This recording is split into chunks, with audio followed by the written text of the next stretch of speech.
In this video, we'll be going over a question from the 2023 Edexcel GCSE Higher Paper 2. So this is a calculator paper, and we have a question about ratios here. 2a to 5c is equal to 6 to 25, and 4b to 7c is equal to 20 to 21. Show that a plus b to b plus c is equal to 17 to 20. So when we're looking at this question, we know we can immediately find out the steps that we want to do. So to start off, we want to get our ratio of a to c and b to c with none of the extra coefficients of a, b, and c. That will be step 1. Step 2 will be joining the two ratios together, our ratio of a to c and b to c, so that we can get the ratio of a to b to c, so that they're all in relation to each other and not separate, so that we can do our a plus b to b plus c. So let's go to step 1. Let's simplify down our ratios. So for our first ratio, 2a to 5c is equal to 6 to 25. Now what we can understand this as is 2 parts of A in relation to 5 parts of C is 6 to 25. Now we can simplify this down. So what if it's 1 part of A to 5 parts of C? So we divide the number of A by 2, and for this we're left with 3 to 25, and this is A to 5c. So now this is 1 part of A to 5 parts of C, and similarly what we're going to do is we're going to divide our value of 25 by 5 to get our 1 part of C. So by dividing our 25 by 5, we're left with 3 to 5 as the ratio of A to C. So with this, we've managed to remove our coefficients of A and C, and we've got our ratio with just our single values. We are now going to do the same with B to C. So now we're going to do 4B to 7C is equal to 20 to 21. Since we already know what we're going to do, we can go ahead and straight away divide our 20 by 4 to get 1 part of B, and our 21 by 7 to get 1 part of C. So our ratio of B to C,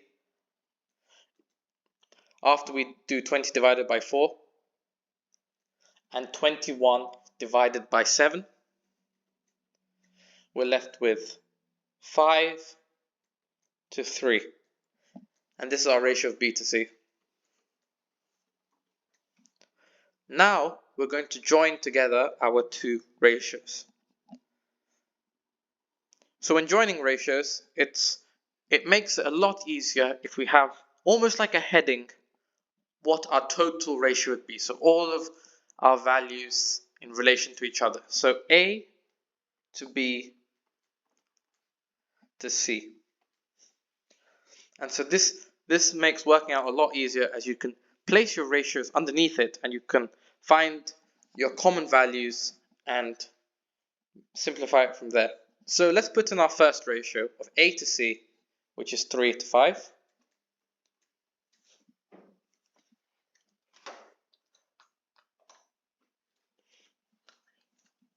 Sorry. And that would be C. And our ratio of B to C, which is 5 to 3. Now the value that both of these ratios share in common is our value for C. And so what we want to do is we want to make our value for C the same so that A and B can be in relation to each other. So to make C the same, we have to find the lowest common multiple of 3 and 5, which in our case is 15. So So we want to multiply our top ratio by 3 and our bottom ratio by 5.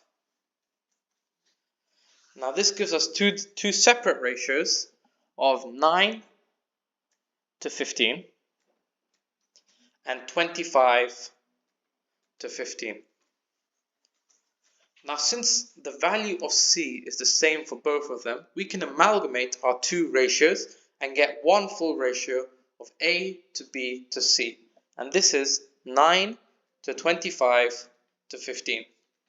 Now we can only do this because our value for C is the same.